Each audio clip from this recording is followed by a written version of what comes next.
हज़रत ख्वाजा मोहम्मद बंदा गेसू दरास रहमतुल्लाह ताला अलैह हज़रत नसरुद्दीन चिराग दहलवी से रिवायत करते हैं। उसमें नकल करते हैं कि जब गरीब नवाज 15 साल की उम्र में बाग में जब जाने लगे तो आपकी आदत क्या है, आप बाग में दाखिल होते तो कुरान की तिलावत करते हुए दाखिल होते हैं, फिर एक दरख्त के नीचे बैठ जाते हैं और जितना जी चाहता है तिलावत कुरान करते, बेहतरीन अंदाज में किरत फरमाते हैं। और उसके बाद फिर आप चाहते उठते, फिर देखें कि चलो बाग की साफ़ सफाई करें, बाग की देख रेख करें, तो बड़े मुताज्जिब होते कि बाग पहले से साफ़ सुथरा है। और जब फल पक जाते तो आप चाहते कि मैं जाऊँ और फल तोड़ूँ, तो फल खुद ब खुद टूट के टोकरों में गिरने लगते हैं, टोकरे हवा में बुलंद हो रहे हैं, फल उसमें गिर रहे हैं, कोई उठाने वाला नजर नहीं आ रहा है। बड़े मुताज्जिब हुए। कुछ दिन तो ये माजरा रहा। अपनी वालदा से आप कहते रहे ये बात, वालदा कोई जवाब न दे सकी। एक दिन वालदा कहती है कि मोइनुद्दीन, अब ऐसा मंजर दिखे तो तुम पुकारना कि तुम जो भी हो अपने आप को जाहिर क्यों नहीं करते। माँ की नसीहत पे अमल किया, पहुँचे देखा तो फल टूट रहे हैं, टोकरों में जमा हो रहे हैं, बाग में जो पत्तियाँ सूख के गिरी हुई हैं वो खुद सफाई हो रही है, मगर सफाई करने वाला नज़र नहीं आता। आपने पूछा जो तुम कोई भी हो तो सामने जाहिर क्यों नहीं होते, जाहिर हो जाओ। जब जुमले फरमाया तो 6 बड़े कवि और मजबूत बाहों के मालिक 6 अशखास सामने जाहिर होते हैं। बड़े अदब से सलाम किया, दस्तबोसी की, कदमों को बोसा दिया। ख्वाजा मोइनुद्दीन फरमाते हैं कि तुम्हारा नाम क्या है और तुम कौन हो। तो वो 6 के 6 कहते हैं हुजूर हम कौम जिन से। कहा ये बात की ये सब करने की ज़रूरत। कहा हुजूर एक मरतबा हम यहाँ से गुजर रहे थे, आपकी किरत सुनी हमने, रुए ज़मीन पर ऐसा कारी आज तक नहीं देखा। हम रोज़ाना हाजिर होते हैं और आपकी किरत सुनते हैं, और जब से हमने आपकी किरत सुनने का मामूल बनाया उसी दिन से हम खुद बाग की सफाई भी करते ताकि आप इन चीज़ों से फारिग हो जाए तो ज़्यादा से ज़्यादा कलाम इलाही तिलावत करें, हम ज़्यादा से ज़्यादा उसको सुनें। ये मोइनुद्दीन अजमेरी का मकाम है कि जिन्नात इनके खादिम है। अभी तो इब्तदाई मंजिल है मोइनुद्दीन अजमेरी की। तकरीबन 16 या 17 साल की उम्र हुई तो वक्त के एक मजजूब हज़रत इब्राहिम कंदूजी रहमतुल्लाह ताला अलैह मजजूब वक्त है, घूमते फिरते बाग में तशरीफ़ लाते हैं। मोइनुद्दीन अजमेरी का मामूल है कि जो भी आता है बाग में, कोई बुजुर्ग मशाइख उसकी खातिर तवाज़े करते हैं, खिदमत करते हैं। हज़रत इब्राहिम कंदूजी इस मजजूब को देखा, हाथ पकड़ा, अपने बाग में ले आए, बिठा दिया एक कोने में। हज़रत ने फरमाया भूख लगी है कुछ खिलाओ। गए अंगूरों का कुछ खोशे बेहतरीन मीठे अंगूर तोड़ते हैं और तोड़ने के बाद एक प्लेट में रखा, हाजिर बारगाह कर दिया। हज़रत इब्राहिम कंदूजी ये खरासान के रहने वाले नहीं थे, ये रहने वाले थे निशापुर के, और ये खलीफा और मुरीद थे हाजी शरीफ जिंदनी रहमतुल्लाह अलैह के, जो गरीब नवाज के दादा थे। और अभी गरीब नवाज ने हाजी शरीफ जिंदनी और ख्वाजा उस्मान हारूनी का भी नाम भी नहीं सुना। ये तो अपने दुनिया में मशगूल है अभी ख्वाजा मोइनुद्दीन चिश्ती। चुनांचे ये हज़रत इब्राहिम पहुँचते हैं और उसके बाद अंगूर लेते हैं। पहला अंगूर उठाया, खाया और एक जुमला फरमाया इसमें गयासुद्दीन का तकवा है। फिर दूसरा अंगूर उठाया, फिर खाया, कहा इसमें उम्मुल वरा का ज़ुहद है। ज़ुहद कहते इबादत की आला मंजिल। फिर एक अंगूर उठाया, उसको फिर खाया और फरमाया इसमें मोइनुद्दीन की मेहनत का समरा है। बड़े मुताजिब हुए, कहते हैं हुजूर मैं आपको जानता नहीं, आपको बुजुर्ग समझ के बाग में ले आया, आप मेरे बाप को भी जानते हैं, मेरी वालदा को भी जानते हैं, मुझे भी जानते हैं, ये मामला आप समझाइए कैसे आप मुझे जानते हैं। फरमाया मोइनुद्दीन हम तो इससे ज़्यादा बहुत कुछ जानते हैं और हम तो वो चीज़ें देख रहे हैं जो अभी तुम्हारी निगाहों से पोशीदा है। अनकरीब वो वक्त आने वाला है कि तुम पर सब कुछ जाहिर कर दिया जाएगा। उसके बाद एक उनके पास थैली थी फटी पुरानी सी, उसमें से खली निकालते हैं। अब ये लफ्ज़ फ़ारसी का खलील, खली खली, अब ये खली क्या है? खली सरसों का जो फूल होता है उसका भूसी से एक रोटी बनाई जाती है। अब नहीं खाते लोग, ये बुजुर्गों की ग़िज़ा ऐसी जो होती है। या तो तिल की तिल्ली जो होती है, तिल, उसकी भूसी से रोटी बना लीजिए तो उसको खली कहा जाता है, या सरसों के फूल की भूसी जो निकलती है उसको खली कहते हैं। एक छोटा सूखा टुकड़ा निकाला खली का, उसके 2 टुकड़े किए। कहते हैं मोइनुद्दीन हाजी शरीफ जिंदनी ने मुझसे कहा था, ये टुकड़ा रोटी का दिया था, कहा कि ये उस शख्स का हक है जो इसके लायक है, और इब्राहिम इसको तलाश कर, जब तू उसको पालेगा तो खुद जान जाएगा कि उसका हकदार कौन है, ये उसको अता कर देगा। आज मेरा दिल कह रहा है कि इसके हकदार तुम ही हो। लो इस टुकड़े को खा लो, तुमने हमारी खातिर की, हमारा भी फ़र्ज़ है कि हम तुम्हारी कुछ खिदमत करें। उस खली का आधा हिस्सा किया, आधा खुद खाया, आधा मोइनुद्दीन चिश्ती को देते हैं। सरकार मोइनुद्दीन ने जैसे ही उस खली के टुकड़े को खाया, दिल की दुनिया बदल चुकी थी। यकलख दुनिया से नफरत पैदा हो गई। सीधा उसके बाद आप बाजार तशरीफ लाते हैं, ऐलान करते हैं, लोगों कौन है जो मेरा बाग खरीदे। कुछ अमीर कबीर आगे बढ़े, कहा कि हम आपका बाग खरीदने के लिए तैयार है। बोली हुई, आखिरी बोली जहां पर रुक गई उस कीमत में बाग फरोख्त किया, पंचक्की फरोख्त किया, सब बेच दिया। पूरा माल और असासा और रुपया लेकर ख्वाजा गरीब नवाज आते हैं और आने के बाद बाजार में बीच चौराहे पर रख देते हैं और उसके बाद इरशाद फरमाते हैं, लोगों जो इसका मुस्तहिक है वो आए और ये लेके चले जाए। पूरा अल्लाह की राह में खर्च कर दिया।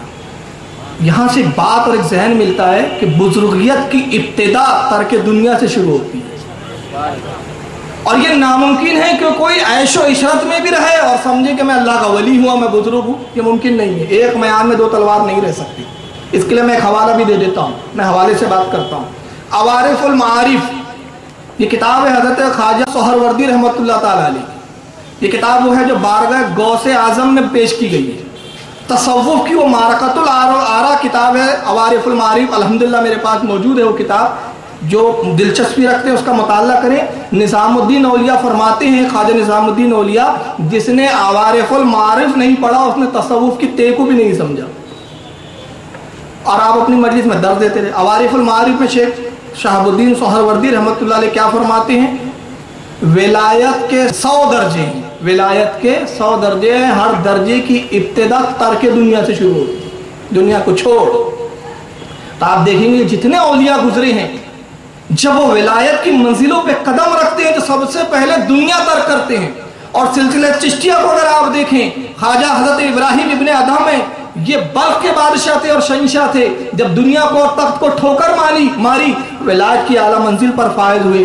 गरीब नवाज ने तो ठोकर मारी दौलत को, विलायत की आला मंजिल पर फायद हुए। हजरत ख्वाजा मखदूम अशरफ जहांगीर सिमनानी रहमतुल्लाह अलैह ने सिमना को ठोकर मारी, तब विलायत की आला मंजिल पर पहुंचे।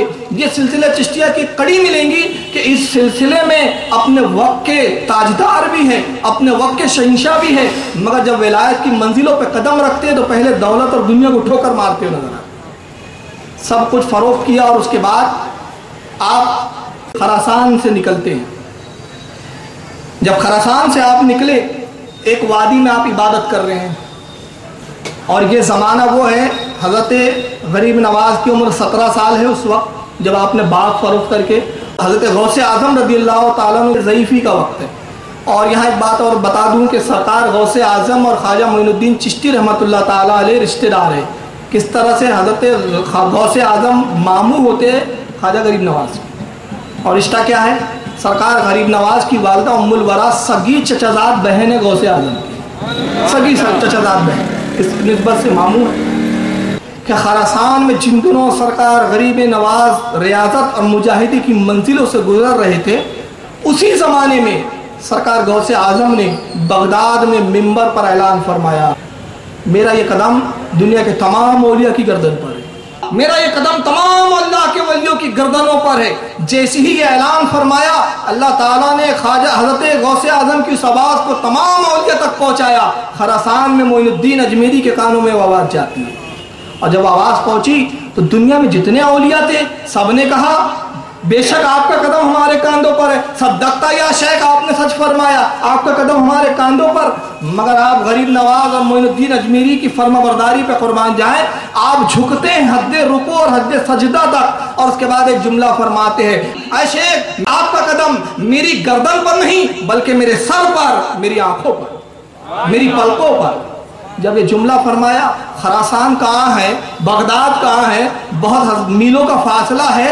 ख्वाजा गरीब नवाज वहाँ गौसे आज़म की आवाज़ सुनते हैं, फरमाबरदारी करते हैं, और वही मंजर को गौसे आज़म बगदाद से मुलाहिजा करते हैं और इरशाद फरमाते, लोगों गयासुद्दीन के बेटे मोइनुद्दीन ने फरमाबरदारी में हद दर्जे मुबालगा किया, अनकरीब बारगाह गौसियत से हिंदुस्तान की विलायत से नवाजा जाएगा। ये हिंदुस्तान की विलायत सदका है गौसे आज़म का जो बारगाह रिसालत से अता हुआ है। अल्लाह के नबी भी किसी के वसीले के बगैर किसी को नहीं देते।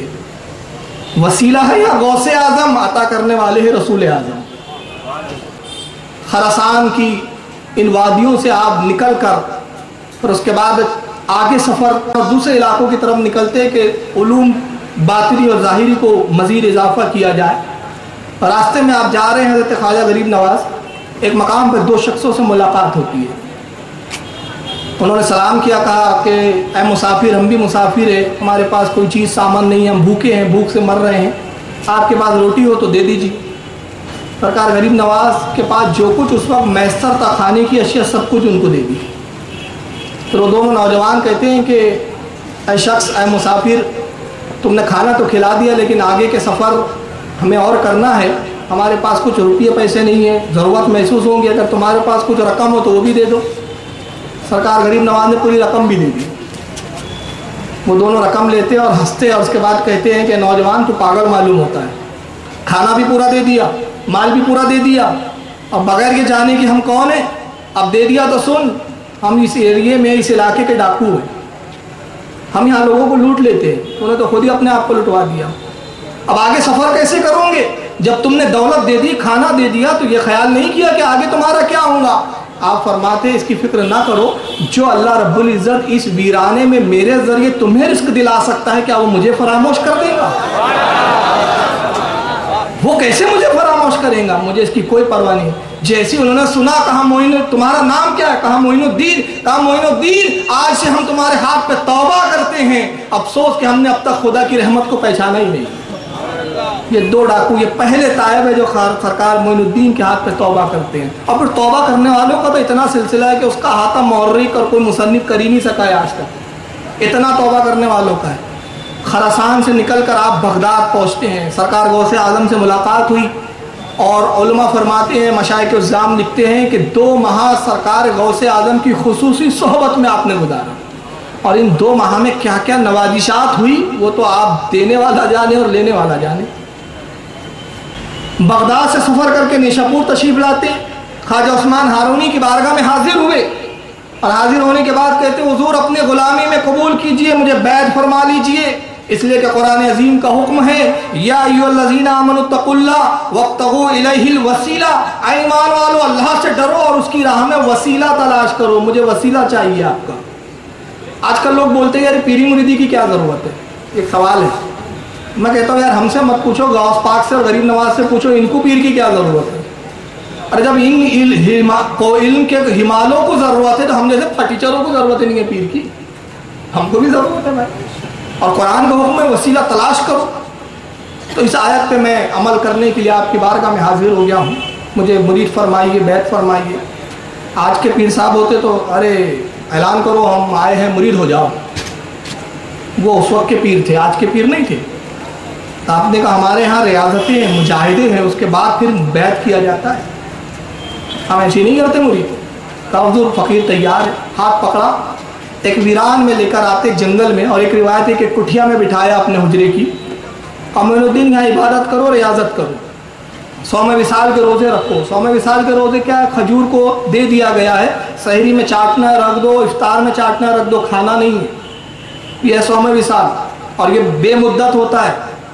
कई दिन तक पाए दर पर ऐसे ही रोज़े रखे ख्वाजा गरीब नवाज ने, गशी तारी हो गई, बेहोश हो गए, कितने दिन भूखे रह सकते। ख्वाजा उस्मान हारूनी सिराने तशरीफ लाए, होश में आए, देखा पीरो मुर्शिद बैठे हुए, सर जो है पीर की जानो मुबारक पे रखा हुआ।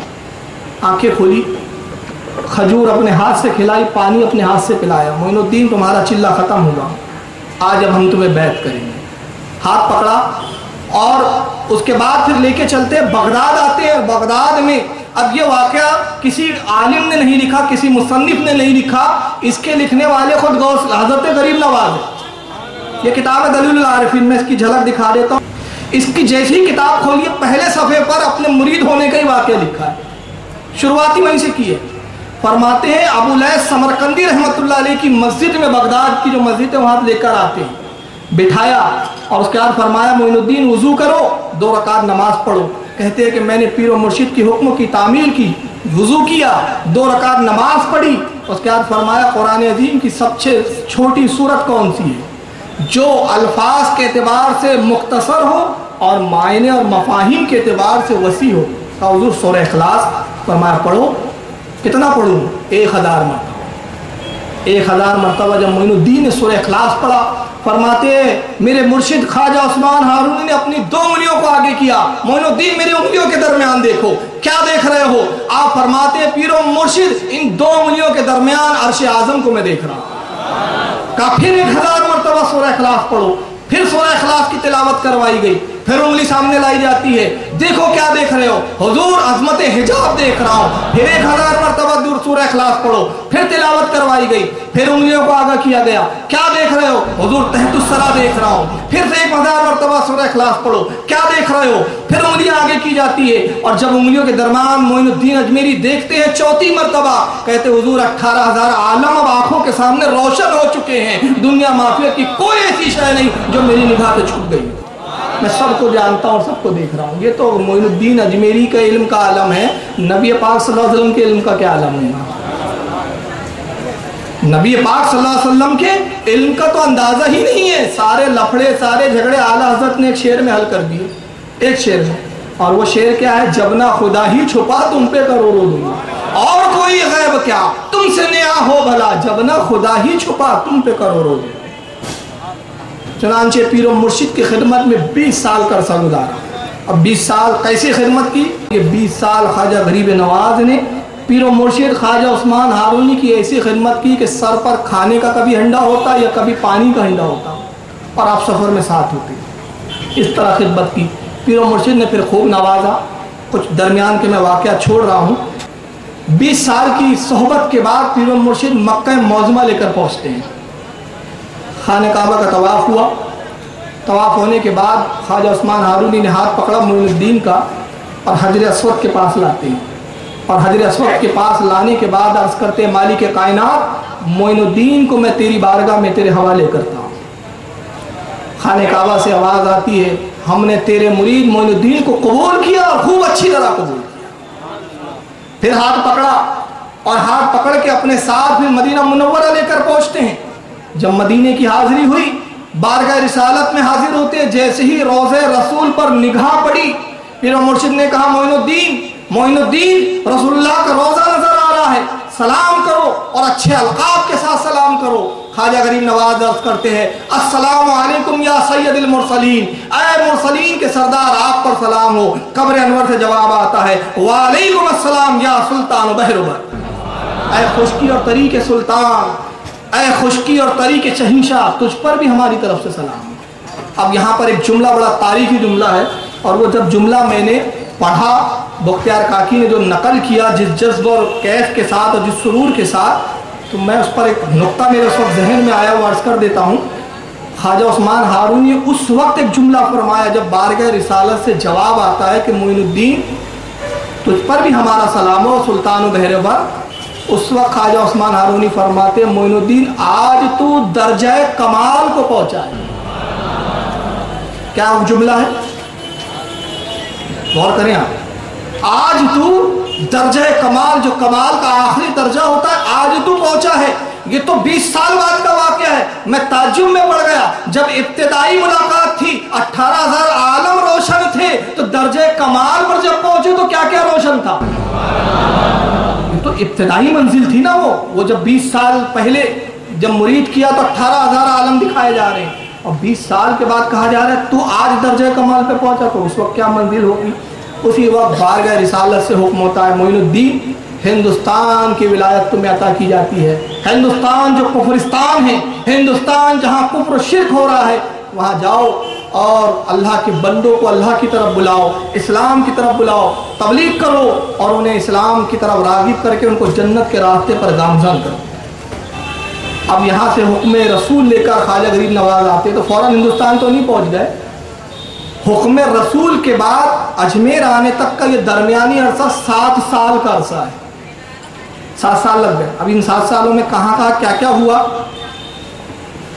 7 साल में आप मुल्तान में सफ़र करते हैं, बुखारा जाते हैं, समरकंद जाते हैं, यहाँ के उलमा से इल्म हासिल करते हैं, और फिर हिंदुस्तानी ज़बान को आप सीखते हैं अफ़गानिस्तान आकर, क्योंकि यहाँ की ज़बान संस्कृत थी उस वक्त, और मुसलमानों की ज़बान या तो फ़ारसी, पर्शियन या अरबी होती थी।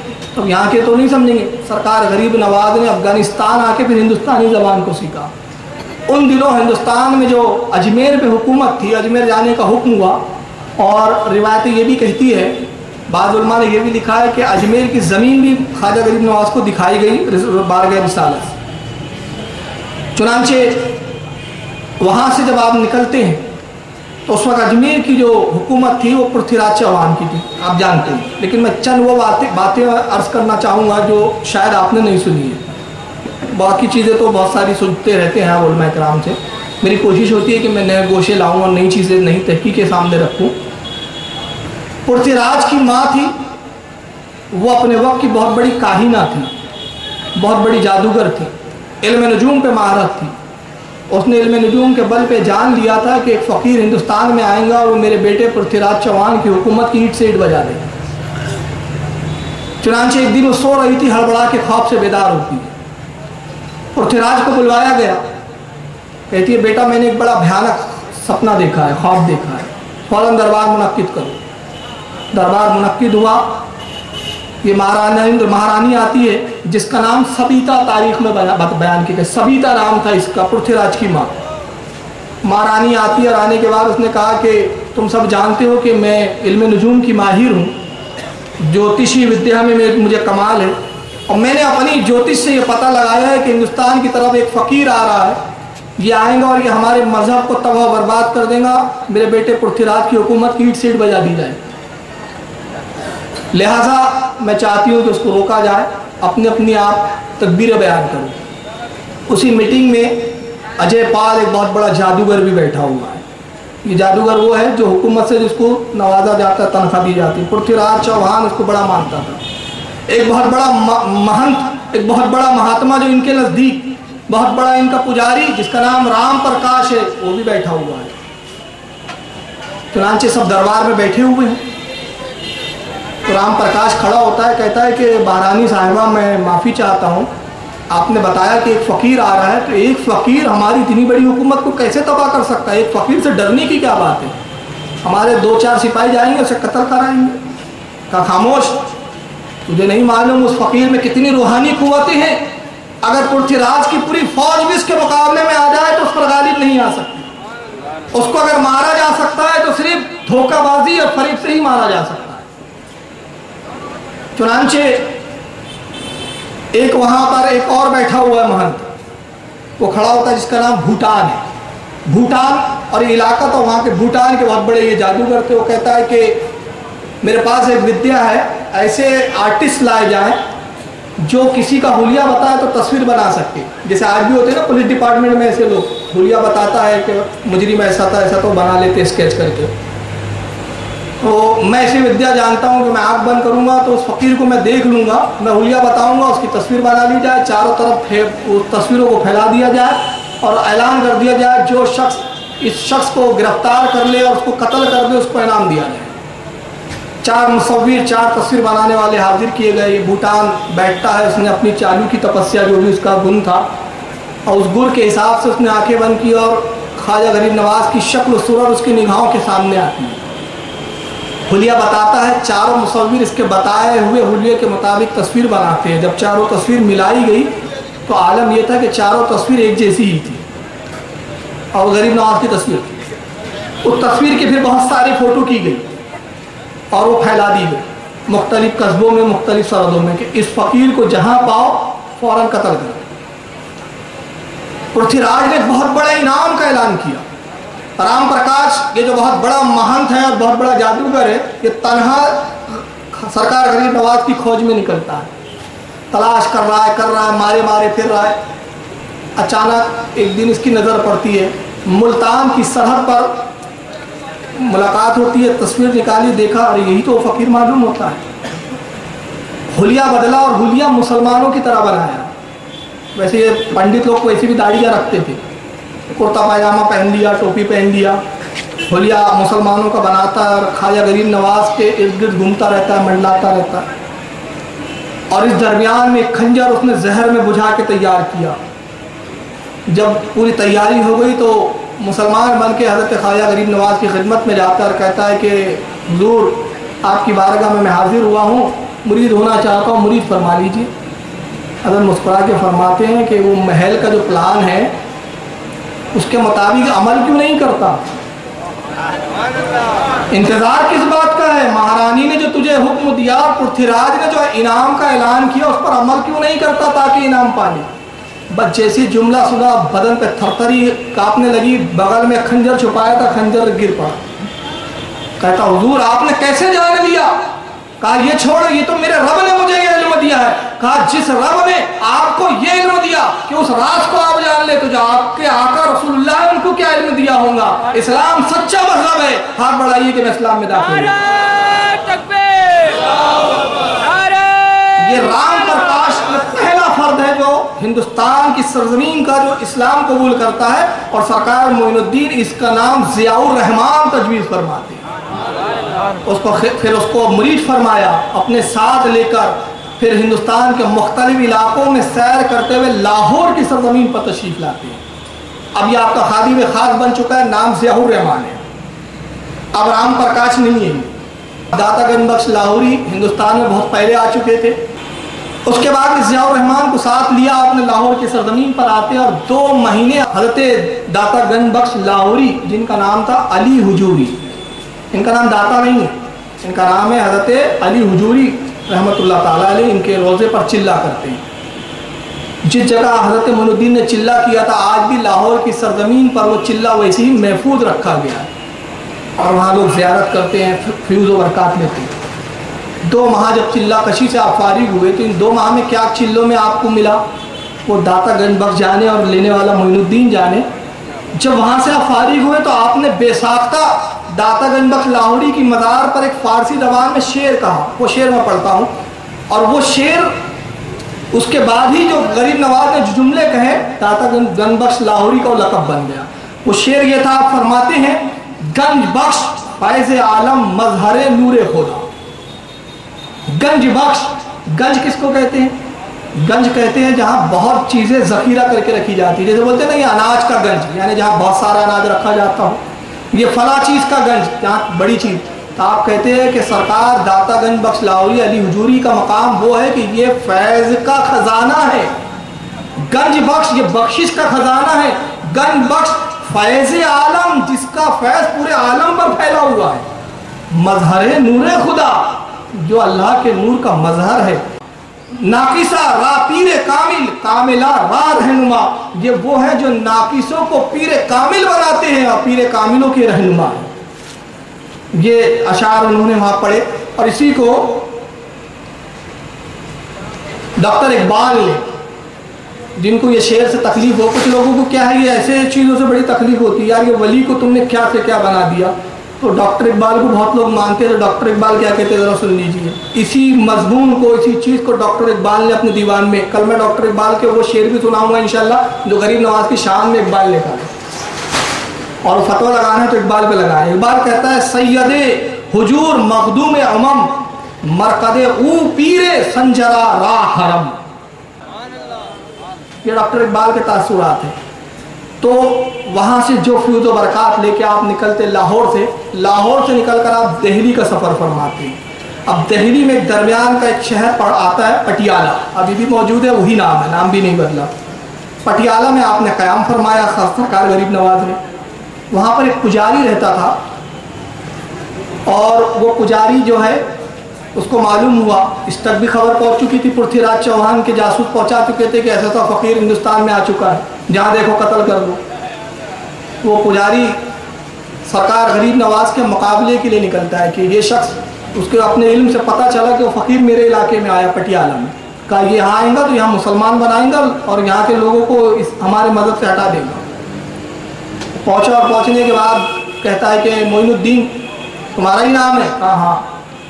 कहा सुना है कि तुम बहुत बड़े फ़कीर हो और तुम हमारा धर्म परिवर्तन करने आए हो, बदलने आए हो।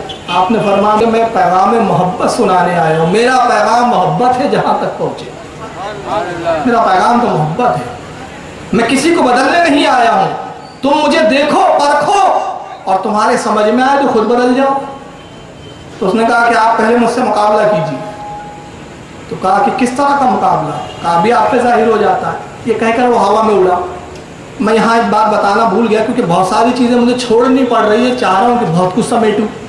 साथ में हज़रत ख्वाजा बख्तियार काकी इस वक्त आपके साथ थे, सरकार गरीब नवाज जब निकले हैं तो साथ में बख्तियार काकी थे, नौजवानी का आलम था और अभी आप तरबियत याफ्ता थे, तरबियत सीख रहे थे गरीब नवाज की बात। ये हवा में बुलंद हुआ हज़रत बख्तियार काकी, और ये दोनों देख रहे हैं। आप बख्तियार काकी से फरमाते, बख्तियार कहाँ तक देख रहे हो? कहा हुजूर वो एक चिड़िया की मानिंद नजर आ रहा है, इतना हवा में उड़ चुका था। आपने फरमाया आप कहाँ तक गया? कहा हुजूर अब नजर नहीं आ रहा है।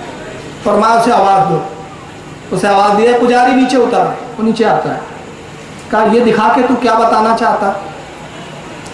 तो कहा कि अगर आप में भी कुव्वत है और आपका मजहब सच्चा है तो जितना बुलंद मैं उड़ा हूँ इतना बुलंद आप उड़ के बताइए।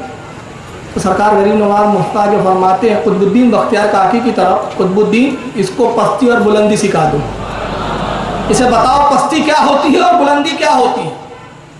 अब ये उड़ा, बख्तियार काकी उससे ऊपर उड़ते हैं। इसने फिर कुव्वत लगाई, बख्तियार काकी के बराबर आया, बख्तियार काकी फिर उससे ऊपर। ये जूझू बढ़ता है, आसमान तक पहुंचा और उसकी हद खत्म। बख्तियार काकी फरमाते हैं क्या थक गया? कसम खुदा की मैं मोइनुद्दीन का भी गुलाम हूँ और गुलामी की इब्तिदाई मंजिल है, मेरी मंजिल तो अर्श आज़म है, तू तो यही थक गया है। आ तुझे मैं बुलंदी बताऊं कि बुलंदी कहते किसे है। उसने कहा बख्तियार मैं आजिज आया, नीचे उतरिए, कदमों में गिरता है। कहता है जिसके चेले और जिसके गुलाम की बुलंदी का ये आलम है उसका आका कितना बुलंद होगा। इस्लाम सच्चा मजहब है, मैं इस्लाम कबूल करता हूं, इस्लाम में दाखिल हो जाता है। अब ये भी साथ हो गए, मैं तो अकेला ही चला था जानिबे मंजिल मगर लोग आते गए काफिला बढ़ता गया। तन्हा आए थे मोइनुद्दीन और काफिला बढ़ता जा रहा है। अब एक कसीर जमात हो गई, उसके बाद आप इस जमात के साथ जिसमें ज़ियाउर रहमान है, अब मैं प्रकाश राम क्यों कहूँ, ये पुजारी है, बख्तियार काकी है, और रास्ते में जिस इलाके से आप गुजरते हैं इस्लाम की दावत देते हैं, इस्लाम में दाखिल फरमाते हैं। उसी जगह पर एक मकाम आता है पटियाला से आगे समाना, तो वहाँ के राजा, अब ये बीच के बहुत सारे राजाओं को छोड़ रहा हूँ, इनके अपने अपने खेत वाक़यात हैं। पृथ्वीराज के जासूस जो यहाँ पहुँचे और ख़बरें पहुँची इन लोगों ने मोइनुद्दीन अजमेरी अलैहिर्रहमा के साथ क्या क्या सलूक किया, अब इतनी तफसीलात नहीं है, बस एक सुना देता हूँ। समाना का एक राजा जिसका नाम है प्रोशोत्तम, हिंदी वर्ड है, थोड़ा जबान पे मतलब प्रोनाउंस बराबर नहीं आ पा रहा, आप समझ लें। प्रोशोत्तम ये राजा का नाम। इसके पास भी तस्वीर पृथ्वीराज की भेजी हुई, जासूस घूम रहे हैं। जासूस ने खबर दी महाराज वो फकीर तो हमारे एरिया में आ गया। कहा मैंने सुना है कि प्रकाश राम ने इस्लाम कबूल कर लिया, वो पटियाला का पुजारी भी इस्लाम में दाखिल हो गया। बड़े बड़े लोग, हमारे बड़े बड़े बहन जो उसके करीब जाता है उसके मजहब को इख्तियार कर लेता है। इससे इतना तो अंदाजा हो गया कि इससे मुकाबला करना इतना आसान नहीं है, लिहाजा इसके लिए कुछ दूसरी तदबीर सोचनी पड़ेगी। सिर्फ उस पर निगरानी रखो। आप समाना की सरहद के किनारे, शहर में दाखिल नहीं हुए, किनारे पे आपने क़याम फरमाया। ये पहुंचता है पुरुषोत्तम महाराजा वहाँ का समाना का। पहुँचने के बाद कहता है, हाथ को चूमा, पैर को बोसा दिया, कहता है हुजूर मैं तो महात्मा और संतों का भक्त हूँ, आपकी भी भक्ति करने आया हूँ।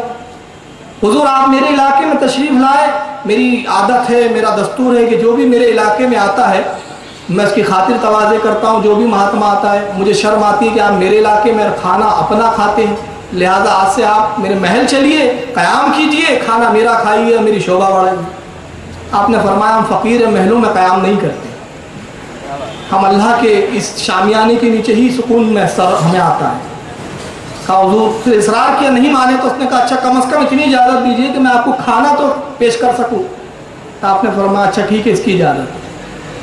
बेहतरीन खाने तैयार करवाए उसने, और खाने तैयार कराने के बाद उसमें जहर मिला देता है पुड़िया से, और जहर मिला के वो खाने भेजे उसने अपने साथ सिपाहियों के साथ। खाने के थाल लग गए। सरकार गरीब नवाज के जितने खुद्दाम थे, अदब ये था जब तक सरकार गरीब नवाज हाथ डाल के खाना शुरू नहीं फरमाते कोई इब्तिदा नहीं करता, ये अदब था। और आज भी अदब है अल्हम्दुलिल्लाह हमारे यहाँ कि उलमा की जो दावतें होती है उसमें जब तक कोई आलिम, जो बड़ा आलिम है, शुरू ना करे कोई शुरू नहीं करता, सब बैठे हुए खाने के पास। सरकार गरीब नवाज ने कागज़ लिया, जेब से कागज़ निकाला, उस पर कुछ उंगली से तहरीर किया, और सिपाही खड़े हुए। तहरीर करने के बाद उस कागज़ को ज़मीन पर रख दिया। वो लोग मंजर क्या देखते हैं, उस खाने का जहर निकलता है खाने से, हवा में उड़ के उस कागज़ में जमा हो रहा है। पूड़ी बनाई और पूड़ी बनाने के बाद फरमाते जाओ पुरुषोत्तम को हमारी तरफ से देना और कहना तुझे शर्म नहीं आती, तू राजपूत खानदान का नाम दागदार करता है, राजपूत तो अपने मेहमानों के साथ ऐसी दगा नहीं करते, तू कैसा राजपूत? ये जुमले फरमा दिए, कहा ये कह देना उसको। सिपाही लेके पहुंचे और पुरुषोत्तम जो था राजा, उसने कहा क्या खबर लाए हो? फकीर मर गया। कहा मरता क्या खाब, उसने तो अपनी करामत और अपने चमत्कार से खाने से जहर निकाल लिया, फिर सबने खाया कुछ ना हुआ, ये पूड़ी आपको तोहफे में दिया है। और ये जुमले कहे। पुरुषोत्तम की माँ खड़ी हुई थी पास में, उसने कहा तुझ पर लानत हो, तूने राजपूत खानदान की नाक कटा दी, तुझ जैसा बेटा मैंने जना ना होता तो बेहतर होता। जब उसने ये लानत मलामत की, आखिर वो अपने वक्त का राजपूत था, शर्मिंदा हुआ, उसी जहर की पूड़ी को खोला और फाक लिया और खुदकुशी करके मर जाता। मगर इसका जब वाकयात की चर्चा हुई तो समाना की बड़ी आबादी गरीब नवाज की खिदमत में आती है। जो बुजुर्ग खाने से जहर बाहर निकाल दे उसका ये आलम है। तो अगर हमने ये सुना है कि नबी ने जहर की बोटी उठाई तो बोटी ने उससे कलाम किया, तो ये नामुमकिन नहीं हो सकता कि उसके गुलाम का ये आलम है। तो आका है, इस्लाम सच्चा मजहब है, हमें इस्लाम में दाखिल फरमाए। इस समाना की आबादी इस्लाम ला रही है। उसके बाद समाना से निकल कर फिर आप अब अजमेर की सरजमीन में दाखिल होते। ऊँट का वाक़या आपने बहुत बार सुना है, मैं उसको तर्क करवाऊंगा कि ऊँट आप एक मकाम पर बैठे और बैठने के बाद वो सिपाहियों ने मना किया, कहा कि यहाँ मत बैठो। फरमाया क्यों? कहा यहाँ ऊँट बैठते। राजा के साहब ने कहा ऊँट बैठते तो बैठ ही रह जाए, बहरहाल वो उठे नहीं। तो ये वाक़या मशहूर है, आपने सुना है। वहाँ से उठकर आप कहाँ तशरीफ़ लाते हैं? आना सागर। आज भी वो तालाब मौजूद है, अलबत्ता बहुत गंदा हो गया है, उसका पानी बड़ा अजीब हो गया है, वहीं लोग नहाते हैं। उस वक्त वो बड़ा साफ़ सुथरा था और उसका पानी पूरे अजमेर के लोग इस्तेमाल किया करते। और आसपास आना सागर के बहुत सारे मंदिर थे। इसका नाम आना सागर क्यों था इस तालाब का? पृथ्वीराज का जो बाप था उसका नाम था अन्नादेव। अन्नादेव ने यह तालाब तामीर किया था। अन्नादेव के नाम की निस्बत से इसका नाम था आना सागर। वो हालांकि अन्ना था, लेकिन अन्ना का वो अन्ना अन्ना अन्ना वो अन्ना हो गया। जैसे हमारे यहाँ नागपुर है, नागफनी भी यहाँ जाते इसलिए नागपुर है। तो ऐसे बहुत सारे इलाके जिसके नाम बिगड़ गए, जैसे कि भालदारपुरा, यह है भालेदारपुरा, मगर उसको कर दिया हमने भालदारपुरा, तो वो नाम बिगड़ जाते हैं। वैसे वो अन्ना सागर था, वो हो गया अना सागर। उसके किनारे आपने क़याम किया, बहुत सारे